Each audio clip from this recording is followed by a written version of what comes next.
자, 우선 그 첫 번째 발표해 주실 박정학 선생님은 뭐 다 잘 아시다시피 한배달의 이사장님을 맡고 계시고요. 치유학회 회장님을 지금 맡고 계십니다. 자, 오늘 이제 말씀 주실 것은 결의 열이 빠진 국사국가서 발표를 부탁드리도록 하겠습니다. 여러분, 우리 민족 이름이 뭔지 아시죠? 자, 한민족, 혹은 배달민족 그럽니다. 그런데 이게요, 2002년도 교과서까지 있었고요. 그 다음에 2002년도부터 2008년까지는 그 말이 없어지고 중간에 한민족이라는 단어가 2번 정도 나왔습니다. 그러다가 2009년부터 싹 없어졌습니다. 여기 우리 민족 생일 아는 사람 있습니까? 어떤 책에도 없습니다. 이게 현재 우리 역사 교육의 실상이라는 거죠. 그래서 자, 그러면 민족 창세 신화의 원형이 있다고 그랬습니다. 우리나라 민족 창세 신화가 이렇게 여러 가지가 있습니다. 창세 신화를 써놓은 데가 책이 아마 산당고기뿐일 겁니다. 대단히 뛰어난 거죠. 인류 역사의 99.9% 기간의 생존 경험을 축약시킨 거라는데 그거를 여기 표시해놨잖아요. 자, 태백일사에 또 이런 거 나오고요. 규원사회에도 나옵니다. 환하게 빛나는 하늘에 환인이라는 주신이 있어 소신들을 거느리고 우주를 창조했다. 부도지에 처음에는 햇빛이 외에 아무것도 없고 반려염이 이런 게 이건 좀 뒤에 자세하게 소개를 드리겠습니다. 그 다음에 무가에서 미륵님의 축시에 의해서 하늘에서 금정반, 은정반에 떨어진 벌레가 이렇게 발전해서 사람들 진화론이죠. 뭐 이런 진화론과 조화론, 창조론이 다 섞여 있습니다. 우리 민족의 창세 신화 속에는. 대부분 알 겁니다. 마고 신화라고 얘기하는 겁니다. 자, 음이 있었고요. 율려, 소리가 있었습니다. 이것이 음과 율과 여가 섞여가지고 음상이 됩니다. 그 음상과 자, 최초에 있었던 빛, 햇빛, 그리고 실타성을 천수에 빠뜨려내서 튀어나온 4가지 기화수토 요소, 요 6가지가 합쳐져 가지고 이 세상 만물이 만들어지는 겁니다. 창조론이 아니고 조화론이죠. 자, 그 다음에 또 하나가 있죠. 단군 사화가 있습니다. 이건 단군 신화라고 만든 건 일본 사람들이 만든 겁니다. 이건 신화가 아닙니다. 특히 신화라고 해도 단군 신화는 아니죠. 왜냐하면 단군은 신으로 안 나오죠.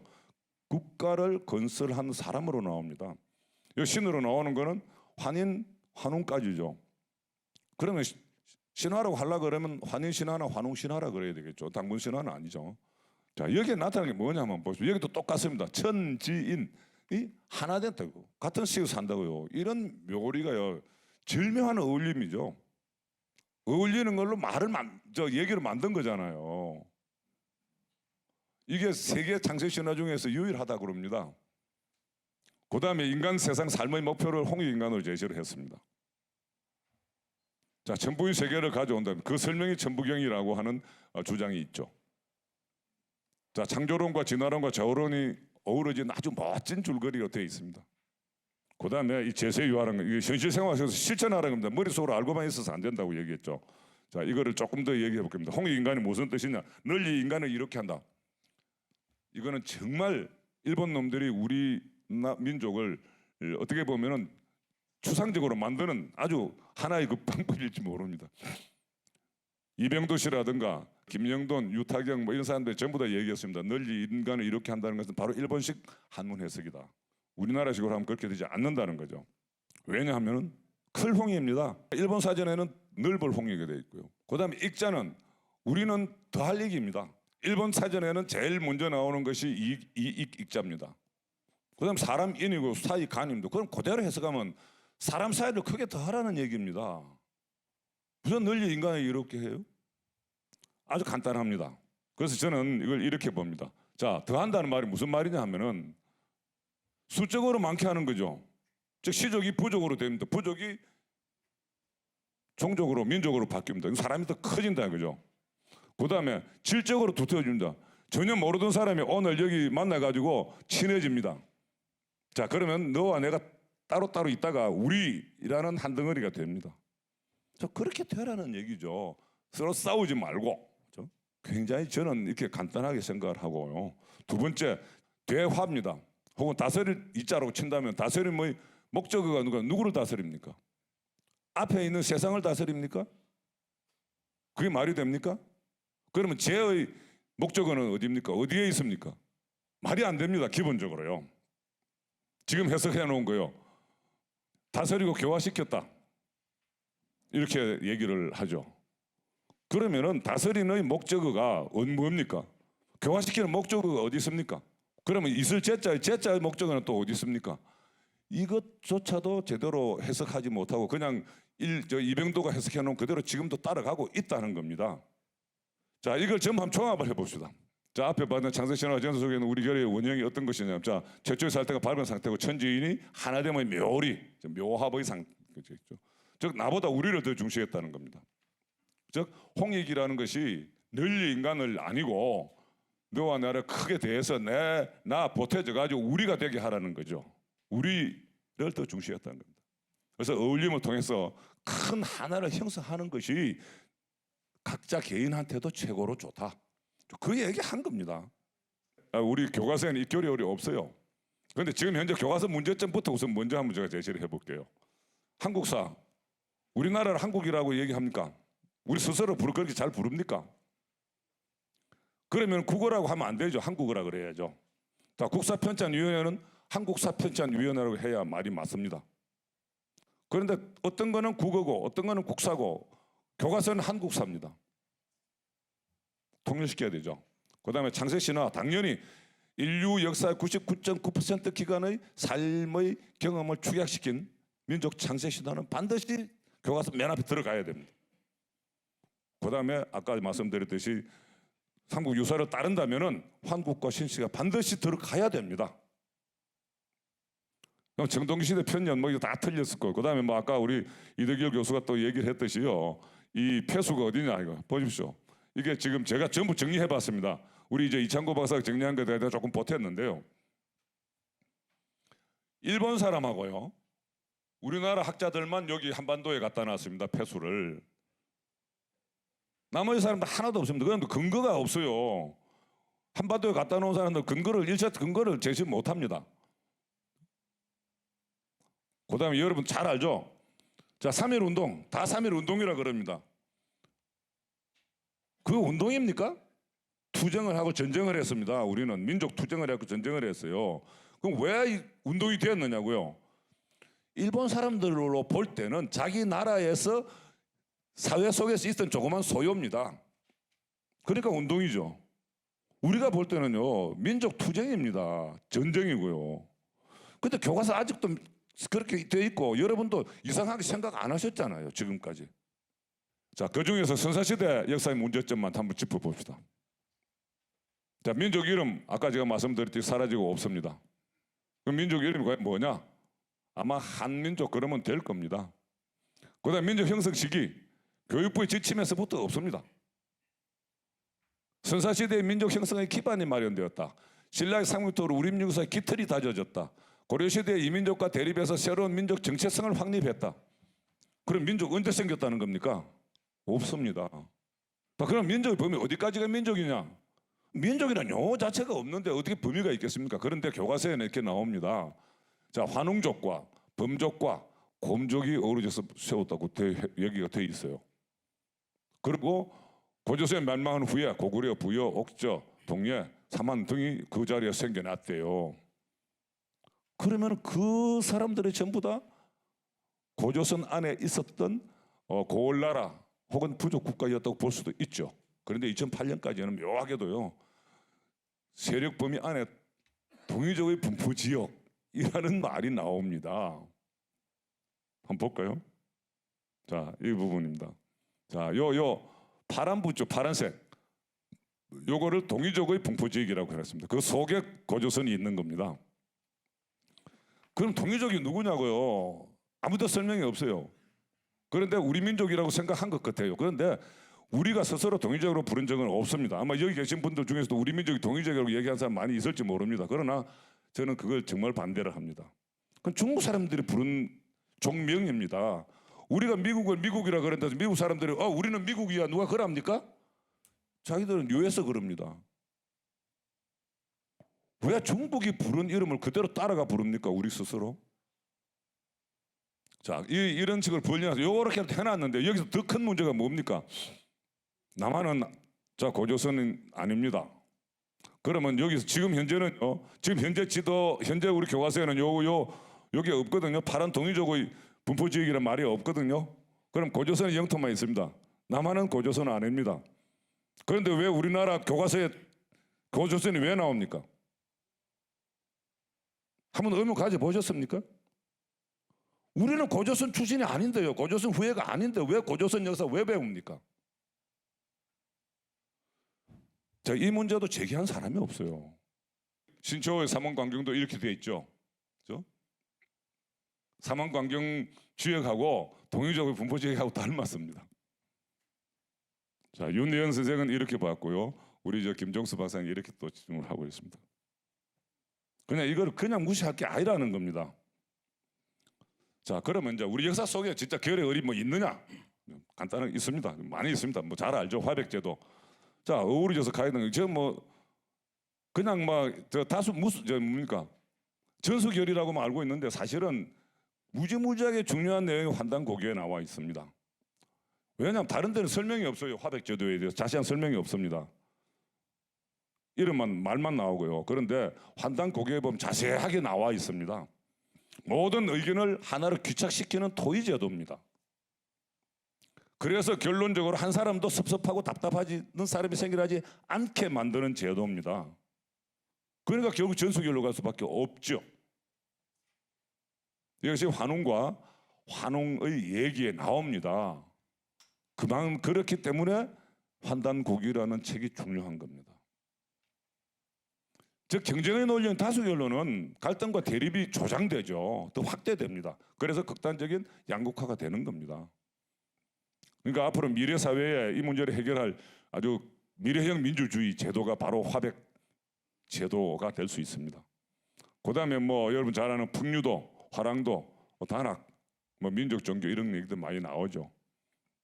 자연과 하나 되는 거, 자연을 지배하는 게 아니죠. 자연 속에 나도 들어가서 하나가 되는 게 어우러짐이죠. 그거를 자연을 지배하고 뭐 혹은 뭐 산을 지배하고 이런 식으로 서양식으로 생각하는 거죠. 그다음에 다양한 민주제도가 있습니다. 그 이외에도요. 자, 추천제가 있죠. 당군도 추천으로 되어 있고 왕건도 추천으로 왕이 됩니다. 박제끝에도 추천으로 됩니다. 선거제도도 더 발전되었죠. 그리고 비밀투표 어디에 나오는지 압니까? 660년경 백제에서 비밀투표를 했다는 정사암 제도가 있습니다. 그건 기록에 나와 있습니다. 중국 기록에 나와 있죠. 비밀투표가 세상에서 세계에서 제일 먼저 이루어진 곳이 백제였습니다. 근데 왜 그 얘기 없이 우리나라 민주주의는 4.19 때 시작되었다 그런 식으로 교과서에 쓰고 있는 거죠. 그다음에 외래에서 불교, 유교, 뭐 도교 이런 것이 들어와 가지고 우리 한국 불교, 한국 유교 뭐 이렇게 됩니다. 그렇죠? 대중불교가 되고 회통불교가 되고 혹은 이기 이원론이 이기 이론론으로 되죠. 그 내단 소련도 했죠. 자, 그런데 문제는 이런 핵심적인 내용들이요. 우리 교과서에는 없다는 겁니다. 교과서에는 우리 정신은 다 빼버린 겁니다. 우리 어른 빼고 얘기하고 있다는 거죠. 자, 그 중에서 지금 저는 이거 하나 중시하는 게 이제 훈민정음 창제입니다. 세종대왕의 민주적 의식을 저는 가장 높이 평가합니다. 그 당시에는 아마 95%, 98%가 한자를 한문은 서거리라고 합니다. 서거를 모르는 때니까 국민들이 법이 어떻게 생겼는지 모릅니다. 따라서 다스리기 쉽죠. 아는 몇 사람이 다스리면은요. 그런데 우리 세종대왕께서는 그 어린 백성들을 위해서 한글을 만듭니다. 훈민정음을 만듭니다. 백성들도 알아야 된다는 거죠. 그런데 신하들이 볼 때는요, 이 백성들이 그걸 알면은 큰일 나잖아요. 다스리는데 지장이 되니까요. 그러니까 그거 만들면 안 됩니다 하고 막 소리 지르고 반대했잖아요. 그런데도 결국은 만들었습니다. 그렇죠? 그래서 이게 높이 평가하고요. 그 다음에 만드는 원칙도 천부경에 나오는 삼재론과 음양오연론이 같이 들어가 있습니다. 그리고 그렇기 때문에 이 의미도 갖고 있는 그냥 소리거리 아닙니다. 뜻거리입니다. 그래서 컴퓨터 시대에 소위 세계 모든 자판기 문자가 될 수 있다는 겁니다. 그런데 한글이 되면서 이것이 많이 위축되어 버렸죠. 훈민정음으로 다시 돌아가는 살려야 된다는 얘기입니다. 그다음에 제사는 화합잔치로서 제사입니다. 여러분 제사 조상 접대하는 게 아닙니다. 제사의 가장 큰 원형이 천재인데요. 국가 차원에서 연맹국가 간의 단결 행사입니다. 단합 행사입니다. 어떤 행사를 했습니까? 뭐 우리가 알죠. 연고 무슨 뭐 많이 있는데 어떤 내용을 했습니까? 자, 화백 회의를 했고요. 회의를 했습니다. 그다음 유의를 했습니다. 국중 대회를 했습니다. 지금의 뭐 체육 대회라든가 뭐 혹은 뭐 그런 많죠. 그렇죠? 또 잔치, 놀이들, 음주 가무를 하는 거 많이 했습니다. 이것이 제사입니다. 그것이 동네에서 내려와서는 동제가 되고 집안에 내려와서는 가정의 제사가 되죠. 그다음에 자 우리 전통 문화 속에도 남아 있습니다. 여러분 지도자를요 리더 그럽니다. 자 리더십, 자 지도자. 그런데 우리나라에서는 뭐라 그랬습니까? 어른이라 그랬습니다. 어른. 어른은 뭡니까? 어우르는 사람입니다. 그래서 어울리기는 자기 스스로 하는 것이고 어우르기는 이 어른이 하는 거죠. 그래서 이것을 잘 어울러서 너와 나를 우리로 만들어야 된다 하는 거죠. 그것이 바로 우리 리더입니다. 리더 방법이고요. 그다음에 의식주의 문제, 뭐 삼수 내용도 나오고, 그다음에 우리 발효 음식들, 그다음에 제가 이렇게 지금 한복을 입고 있습니다만은요. 한복이 왜 좋은지 여러분 잘 모르죠. 4차원 공간을 3차원에 실현시킨 유일한 문화입니다. 세계에서 유일한 문화입니다. 이 한복 바지는요. 4차원 공간을 3차원에 실현시킨 겁니다. 그것이 클라인뱅의 원리라고 얘기를 하죠. 끝으로 들어갔는데 속이 되고 속으로 들어갔는데 다시 끝이 나옵니다. 메비우스의 띠, 2차원에서 3차원으로 가는 메비우스의 띠고 3차원에서 4차원으로 가는 것이 클라인뱅의 원리입니다. 그 원리로 만들어진 겁니다. 따라서 가장 적은 소재로 가장 넓은 공간을 활용하는 것이 우리 한복입니다. 그다음에 병이 없습니다. 우리 민족 의식에는, 우리 의학에는 병이 없어요. 내가 감기 걸려서 기침을 해.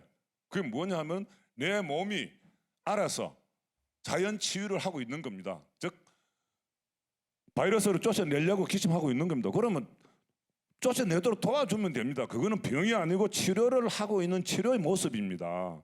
이렇게 인식하는 것이 우리 조상들이었다는 겁니다. 그다음에 이거는 여러분 꼭 알으셔야 됩니다. 한번 보십시오.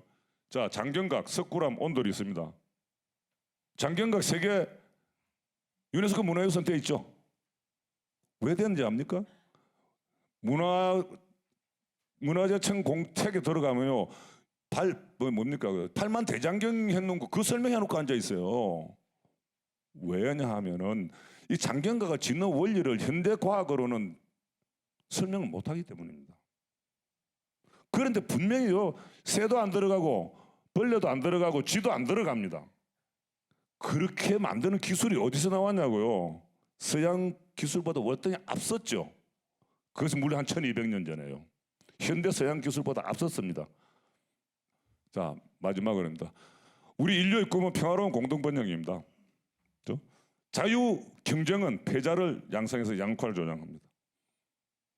그렇다면 공동번영 달성을 위한 어떤 사유 체계가 필요하다는 거죠. 즉 긍정성의 변정법이 필요하다는 겁니다. 이런 새로운 생각의 틀이 필요하다는 겁니다. 그런데 서양식은 이런 겁니다. 이거 뭐 세계화의 덫이라 그래서 많이 하고 있지만은 어쨌든 서양식 경쟁은 을 만들어서 양극화 시킨 것은 원흉이 선진국이라 하는 겁니다. 서양식 선진국이죠. 그럼 우리 결의어는요. 아까 쭉 설명했습니다. 기본적으로 생존 경쟁이 아니라 공생을 추구했습니다. 그래서 저는 이것을 윈을 넘어가지고 올윈으로 가자 하는 생각으로 말이라고 죠. 올윈이라고 그냥 이건 모르시면 저는 영어 잘 모릅니다. 그런데 이게 딱 좋은 것 같아서 그냥 사용하고 있습니다. 그런데 지금 우리는 어떻습니까? 이런 뛰어난 생각이 틀을 갖고 있으면서 지금 우리는요. 자, 조기 영어하고 뭐 대한민국을 ROK라 그럽니다. ROK 속에 어떻게 대한민국이라는 단어가 나옵니까? Republic of Korea입니다. 고려 공화국이죠. 대한민국 아닙니다. 이렇게 만드는 게 우리나라 지금 사고방식입니다. 우리 역사를 한국사라고 그러고요. 우리 민족의학을 대체의학이라고 그럽니다. 주인은 우리가 아니죠. 미국식 생각의 틀입니다. 그래서 우리 것을 멸시하고 서구 것을 추종하고 있다는 거죠. 그래서 이 국사에서 우리 걸 다 말살하기 때문입니다. 이걸 살려야 된다는 것이 결국 핵심입니다. 자, 미래 인류 사회의 희망은 바로 어울림입니다. 경쟁은 아니죠. 그래서 이걸로 가야 된다는 겁니다. 지식 프레임을 지혜의 프레임으로 바꿔야 된다는 거죠. 즉 리더는 칩을 어른 노로, 즉 어른을 잘 해야 된다는 것으로 바꿔야 된다고 생각합니다. 자, 그렇게 보면요, 우리 결의 얼이 미래 인류 사회의 희망입니다. 희망이 될 수 있습니다. 자, 이러한 자부심과 사명감을 심어주는 게 결의 얼이 살아있는 교과서가 돼야 되지 않습니까? 좀 그런 교과서가 만들어져야 됩니다. 지금까지는 당군 조선 이후만 가지고 지금 막 시비를 하고 있는데 그 이전에 있었던 우리 결의 얼의 형성과 그 내용에 대해서는 지금 설명이 없습니다. 일본 사람들이 신화로 만들어 놓은 당군 신화는 신화가 아닙니다. 분명히. 그렇죠? 그럼 우리 민족 창세 신화가 굉장히 중요합니다. 자, 이것을 포함하는 그러한 얼이 살아있는, 얼 빠진 게 아니고 얼이 살아있는 교과서 만들어지기를 기대하면서 발표를 마치겠습니다. 네, 고맙습니다. 네, 민족 형성의 원동력인 결의 얼이 지금 우리 교과서에는 다 빠져버렸답니다. 해서 이제 쭉 분석을 해주셨고, 워낙 또 어떻게 본다면 우리가 이제 꼭 듣고 싶은 그런 내용이기 때문에 시간이 조금 오바됐습니다만은 좀 이제 들었고요. 그 다음에 혹시 이제 부족한 내용들은 지금 아마 그 자료집에 충분하게 나와 있는 줄로 압니다. 예, 자료집을 좀 참조해 주시기 바라고. 두 번째로 모실 분은 정성찬 태일연구소장님이 발표를 맡도록 하겠습니다. 네.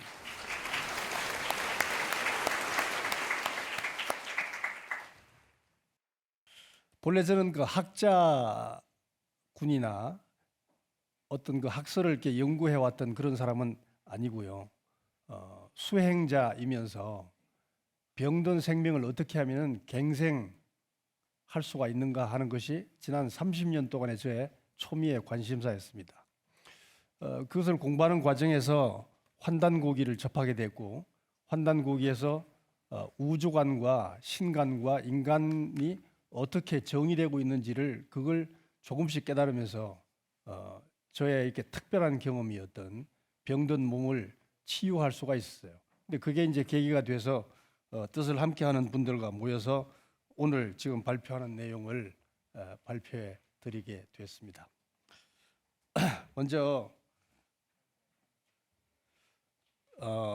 파란색 학술지 104쪽에 있는 논문의 첫 부분, 요약 부분을 읽으면서 같이 한번 들어가 보겠습니다. 세조부터 세종, 성종대까지 조선의 조정은 집요하게 고조선과 관련된 민간의 고대 사설을 수거하였다. 수서령의 대상이 된 조대기, 대변설, 평운천사, 삼성기는 중종대 왕실 찬수관 이맥이 저술한 것으로 알려진 태빅일사에서 집중적으로 인용되는 사료들이다.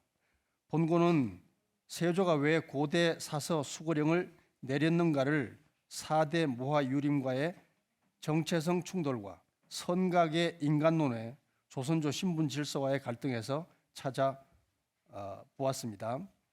지식 계보학적 방법과 키워드 추출 비교법으로 고찰한 결과 조선 왕조 초기까지 지식인 사회에서 광범하게 전성되었던 이암의 홍익선가 사학이 세조의 계유정난 이후 급격히 위축되는 정황을 추적할 수가 있었습니다. 특히 훈민정음 해례에 새겨진 인존 평등 사상 역시 이암의 태백진훈 및 단군세기 서문과 핵심의상의 내용적 동질성이 발견되었습니다. 동전의 양면과 같은 4대 모화 사상과 차별적 신분 질서 의식은 이암의 세계관과 정립하기가 어려웠습니다. 인간을 천지와 동격으로 보고 우주의 완성을 인간에서 찾는 인본주의 사상은 세조 이후에는 김시섭을 필두로 한 제야 학맥으로 근근히 개성되다가 조선 후기에 영정조대의 실학을 통해 복원의 맹화가 싹 트었죠. 국군이 누란의 위기에 빠진 구한말 조정의 대원군과 고종 황제의 자주적 세계관은 실학을 개성한 제야의 이서구, 이운규의 학맥과 결합돼서 최재우의 동학 사상과 김일부의 정역으로 꽃을 피워서 민중 속에 확산되면서 역사의 전면에 복원되어 왔습니다. 그래서 오늘은 훈민정음 해례본에 기록되어 있는 내용 중에서 특히 중요하다고 판단되는 6개 부분을 화면을 띄워서 함께 보는 것으로 가름하겠습니다. 훈민정음 해례본에 기록되어 있는 내용 중에 천지인과 음양오행의 오행을 인용한 부분을 보면은 천지인은 천지, 천지인, 천지인 이런 식으로 93번을 인용하고 있고요. 음양오행에 대해서는 음이다, 양이다, 음양이다, 오행이다 이런 단어로 31번을 인용하고 있습니다. 이것은 훈민정음 다듬본에 나와 있는 것을 사진을 찍어서 이렇게 보여드린 것입니다. 글자가 잘 안 보이기 때문에 저 뒤에 가면은 별도로 저 글자들을 타이핑을 해서 그 타이핑된 내용을 보고 설명을 드리도록 하겠습니다. 자, 이것이 이제 훈민정음 해례 본문에 나오는 내용인데요. 본래 훈민정음에 대해서는 정인지가 서문을 쓰실 때 훈민정음은 스승이 없어도 지혜로운 사람은 한나절이면 익힐 수가 있고 좀 우둔한 사람이라 하더라도 열흘이면 익숙해질 수가 있다 이렇게 표현을 했어요. 근데 제가 공부를 해보니까 훈민정음 해례본은 한자에 상당한 지식이 없으면 읽을 수가 없도록 되어 있었습니다. 그리고 특히 저같이 그 한자를 배우지 못한 세대를 살았던 저한테는 상당히 그게 부담이 되기도 했었죠. 근데 다만 이제 그동안 제가 그 생명갱생에 대한 우주관에 관심을 가지고 있었기 때문에 그것을 토대로 해서 본문을 읽으면서 저 나름대로 훈민정음 해례본을 그 이해한 것을 바탕으로 설명을 드리겠습니다. 먼저 1번을 보면은 천지의 도가 오직 하나일 뿐이다 저렇게 얘기를 하고 있어요. 보통 이제 세상에서 음양오행 그러면 여러 가지 학설들 중에 하나인 학설로 음양오행을 이해하고 있는 것으로 저는 이제 생각을 하는데요. 근데 저 음양오행이 천지의 도가 하나일 뿐이다 하는 말은 모든 학문을 다 융통한 그 총화로서 모든 학문에 결집된 바가 바로 천지의 도인 음양오행 속에 다 들어있다 이런 뜻으로 저는 이해를 했습니다. 그래서 그 뒤에 보면은 그 다음 줄에 보면은 천지지간에 있는 모든 생류들은 음과 양을 음양을 떠나서 존재할 수가 없다 이런 표현이 있습니다. 그리고 그 다음 줄에는 그런데 이런 줄을 사람이 자세히 살펴서 알지 못한다 이런 표현이 있고요. 제일 끝줄을 보면은 이치라고 하는 것이 원래 둘이 아니기 때문에 천지의 작용이 귀신과 함께 하는 것을 함께 한다고 하는 것을 어찌 그것을 이렇게 모를 수가 있냐.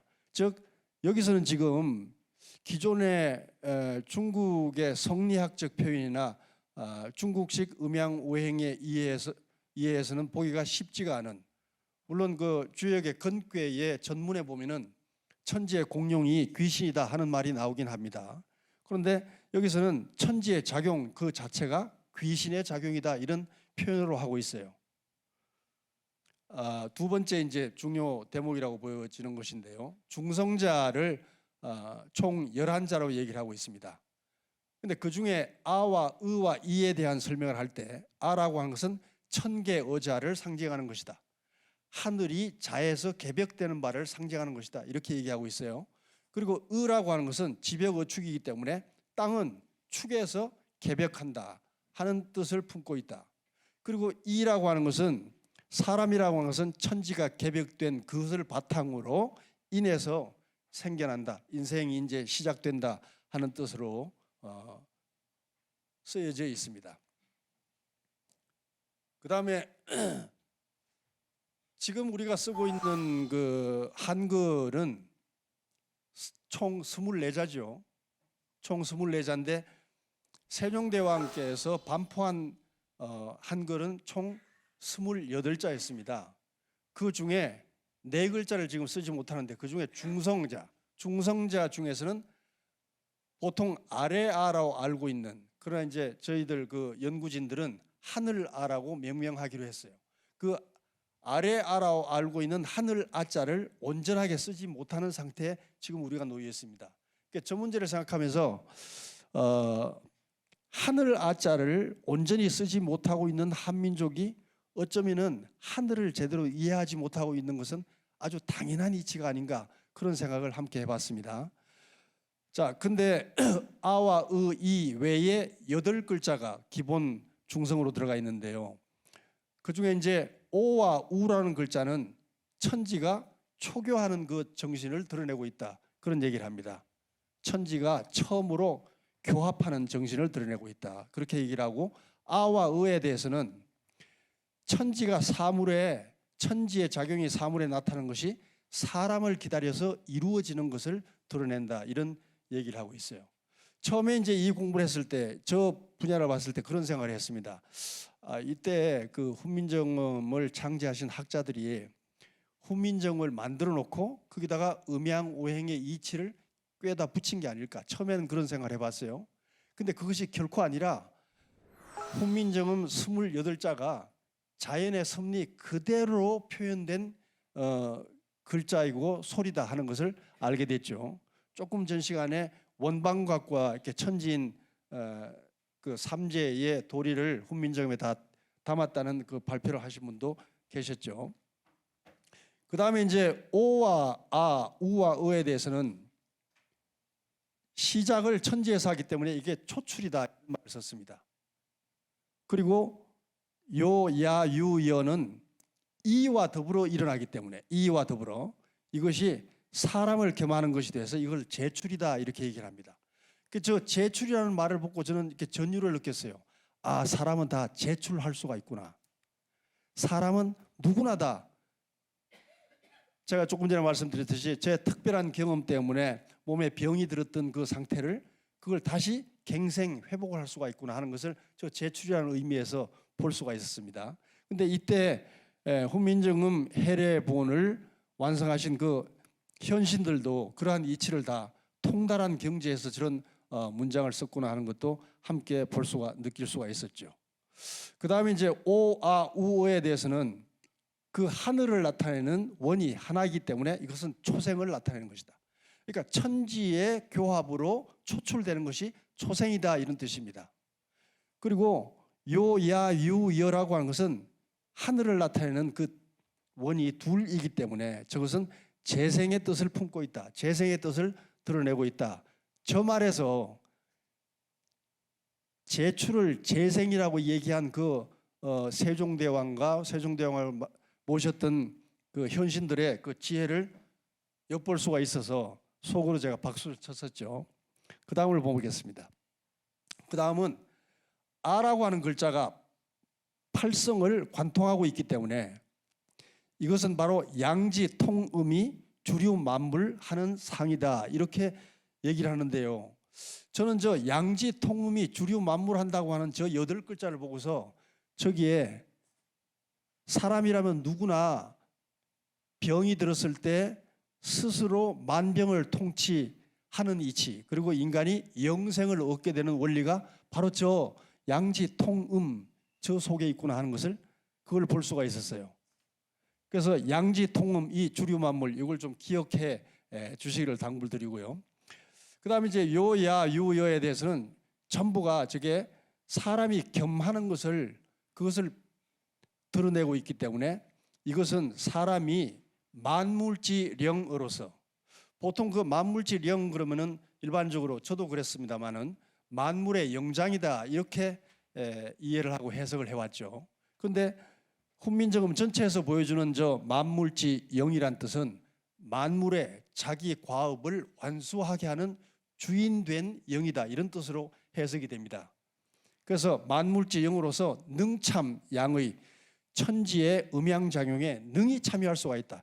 저 참자라는 말도 환단고기에는 참전이라는 말이 나오죠. 그래서 스스로 재생을 이루어서 참전을 이루어서 천지의 그 양의에 참여할 수가 있다. 이런 뜻으로 해석이 됩니다.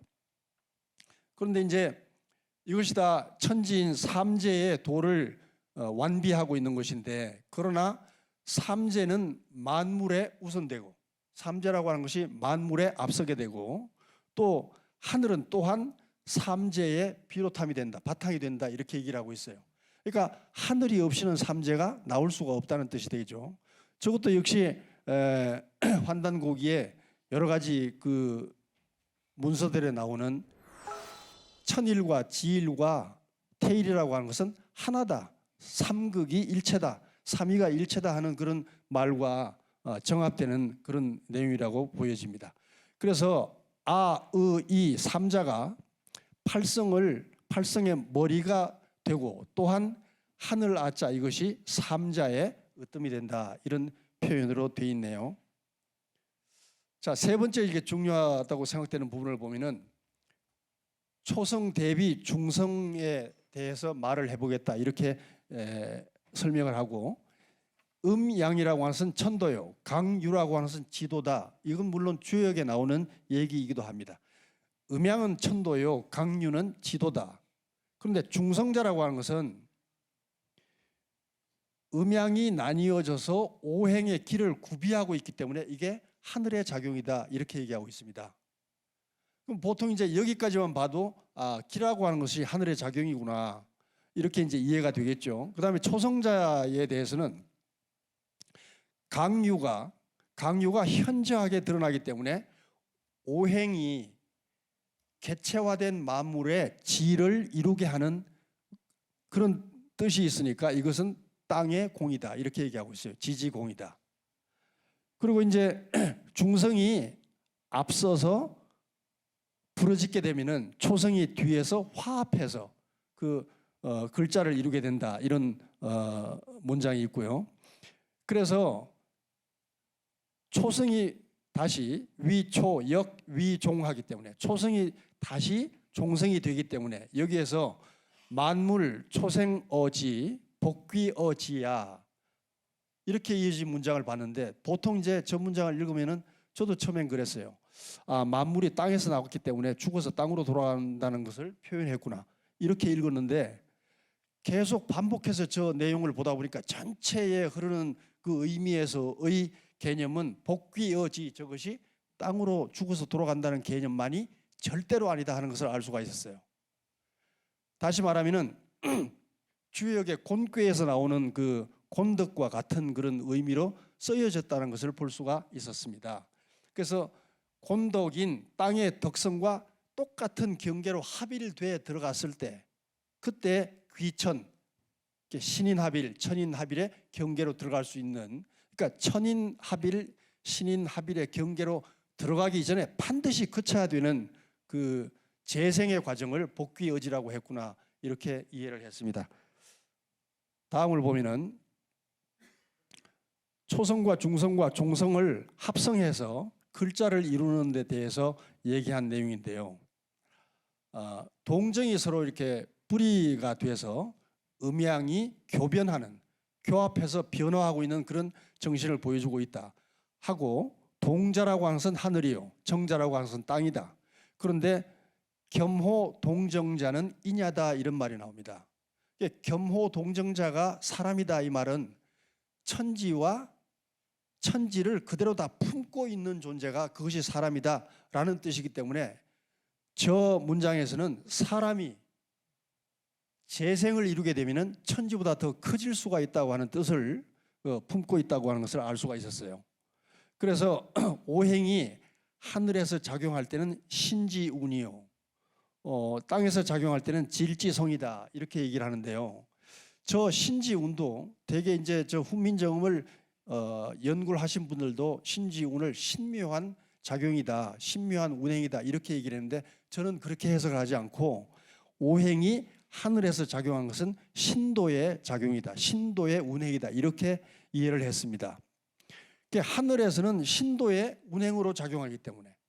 근데 저 말 속에는요, 하늘이라고 하는 것은 하늘의 실상을 들여다보면은 실상을 들여다볼 수 있는 모든 내용들은 환단고기의 여러 사서들 속에 나와 있는데요. 실상을 들여다보면은 하늘은 삼신과 오제와 오령으로 되어 있다고 하는 표현이 환단고기의 태백일사 중에 삼신 오제 본기에 아주 잘 나와 있습니다.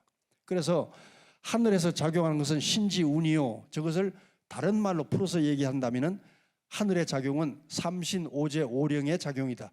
그 중에 삼신과 오제의 작용이 신지운이다. 이렇게 표현할 수가 있겠어요.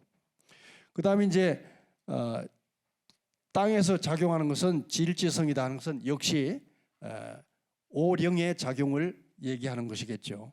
그 다음에 이제 사람에게 작용할 때는 인예 신의지의 신지운이다 이렇게 표현하고 있습니다. 보통 성리학에서 사람에게 덕성 그러면 인예 신의지 이렇게 5가지 덕성을 얘기하죠.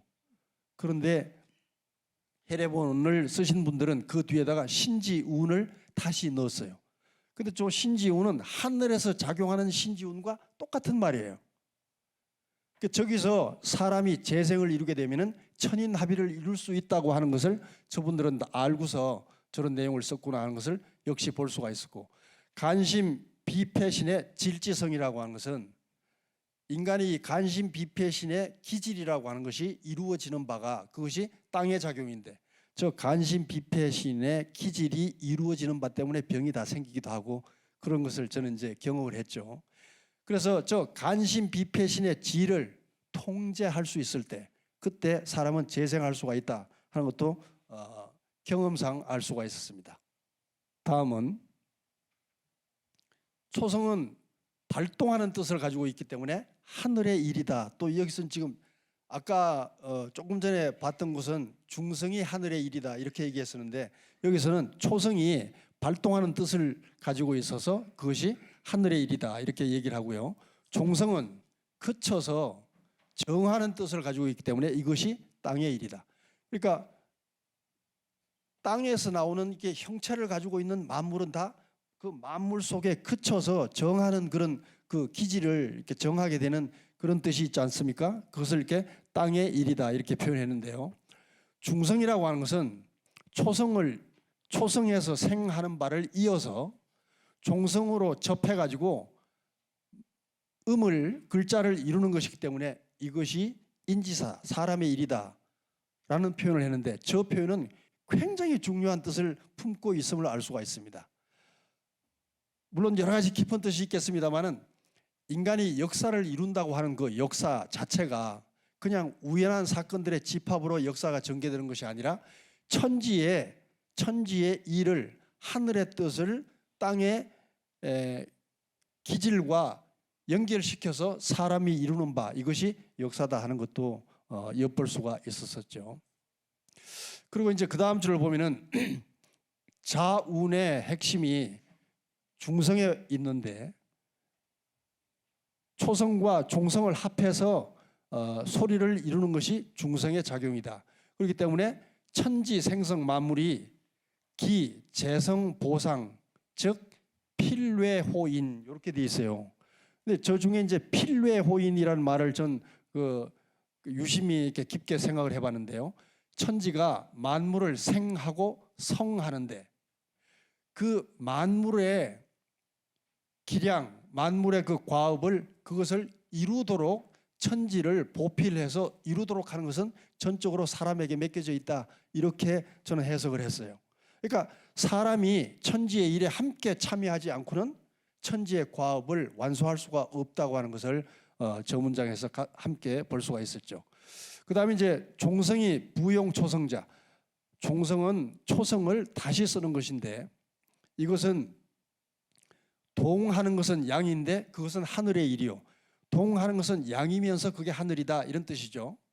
그 다음은 정하는 것은 음인데 이것도 역시 하늘의 일이다 이렇게 얘기하고 있어요. 지금까지 이렇게 동정을 하늘의 일과 땅의 일로 구분해서 얘기했다가 이 부분에 오면은 동하는 것도 하늘의 일이요, 정하는 것도 하늘의 일이라고 얘기를 하고 있습니다. 그 다음에 건실, 분 음양이 무불군제아 해서 군제라는 글자가 나와요. 군제. 잘 아시다시피 저 군제할 때 그 군이라고 하는 것은 통치자를 상징하는 거죠. 그죠?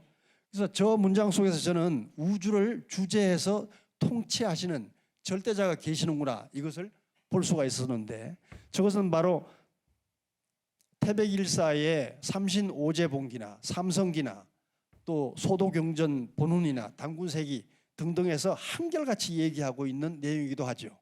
삼신일체 상제님께서 천지 만물을 이끌어내신다. 천지 만물이 자기 완성을 이룬 것은 자기 속에 내재되어 있는 삼신을 회복하는 데 있다. 이런 그 문장들을 그런 그 환난고기 사세에서 여러 군데서 볼 수가 있습니다. 그래서 건실, 하늘의 실질은 음양으로 나뉘어져서 작용을 하지만은 그 하늘의 실질이라고 하는 것은 무불군자, 주재해서 다스리지 못하는 바가 없다. 이렇게 쉽게 이제 해석이 되겠죠. 그 다음을 보겠습니다. 이것은 이제 정음헬의 구면에 나오는 얘기인데요. 저 오른쪽 하단에 정음헬의 구면이라고 써 있는 것은 정음헬의가 어제 서문과 헬의 본문 그리고 정인지 서문 3단락으로 되어 있습니다. 이렇게 세 구분으로 되어 있다고 하는 것도 천지인을 상징하는 그런 그 형태고, 또 어제 서문은 내면으로 되어 있어요. 내면.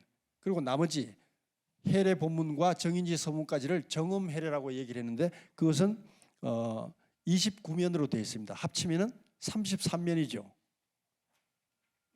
33이라고 하는 숫자는 금방 뭔가 감이 잡히죠. 하늘이 33천수로 이루어져 있다고 하는 그것이 이제 기억에 떠오르게 되더군요. 자, 정음헬의 구면에 나오는 얘기인데, 일원지기가 주류 불궁해서 사시 지운하니 순환이 무단이다 하는 말이 나옵니다.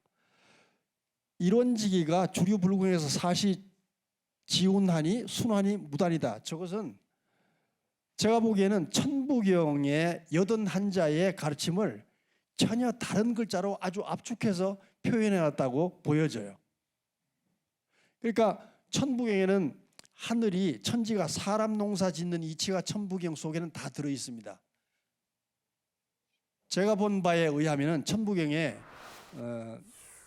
악명인이 중천지해서 일이 된다고 하는 문장이 있는데, 그것이 바로 훈민정음 해례에서 얘기하고 있는 재출, 재생에 대한 얘기고, 그것이 바로 이렇게 사람의 일인 것을 함께 정합적으로 인식할 수가 있었는데, 여기도 역시 천지가 일원지기가 끊임없는 무궁한 순환 운동을 하면서 저 속에 천지의 꿈을 이루는 것이 아까 사람의 일이다라고 하는 표현으로 설명했던 바대로 그것이 바로 사람 농사를 짓는데 목적이 있었다고 하는 것까지도 해례본을 쓰신 분들이 알고 있었다고 보여집니다.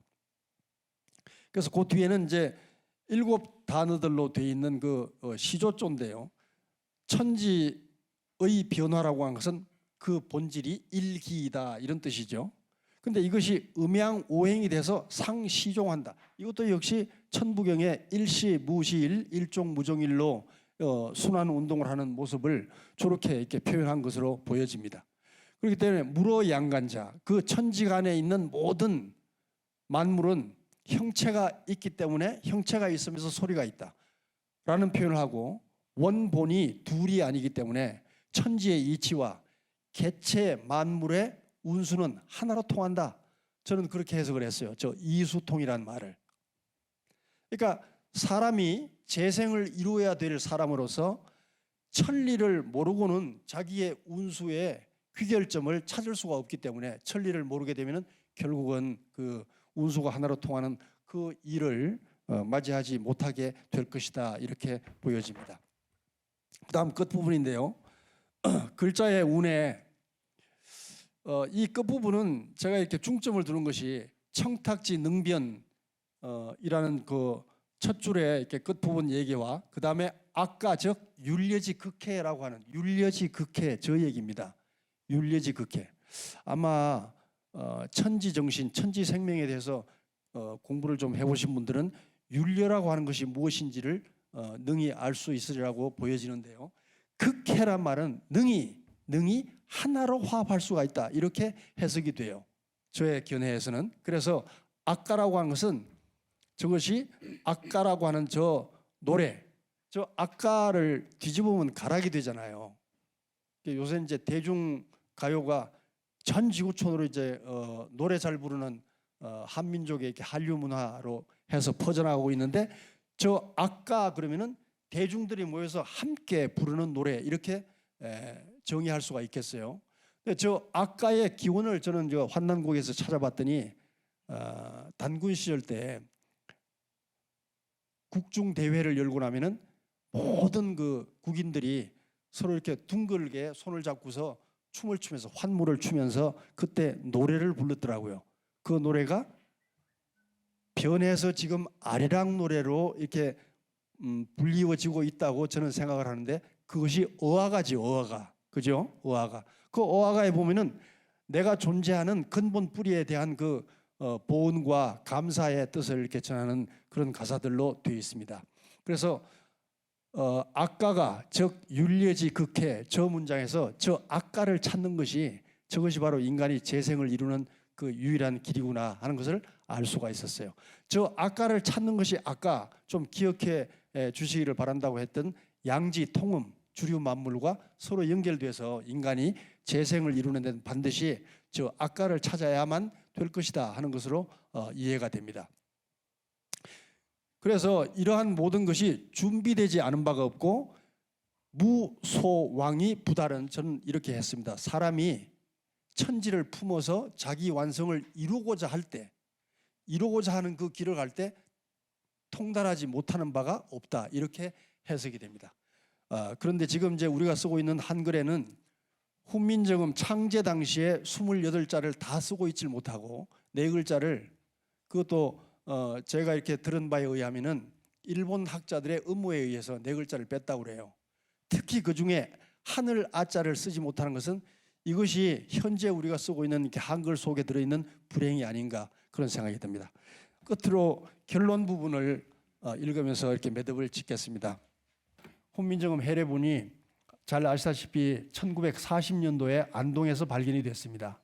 근데 그 해례본이 지금 학자들에 의해서 연구가 되는 것은 근명년 최근 사이에요. 이렇게 공개적으로 아마 얘기하고 있는 것도 올해 들어와서 일어나는 일이 아닌가, 이렇게 보여지는데, 그것은 지금 우리가 맡고 있는 시운이라고 하는 것이 훈민정음 해례본에서 그 당시에 현신들이 밝혔던 사람이 재생을 이루어야 될 그런 그 시운을 맞이하고 있기 때문이 아닌가, 이렇게 말씀을 드리면서 매듭을 짓겠습니다. 고맙습니다. 예, 고맙습니다.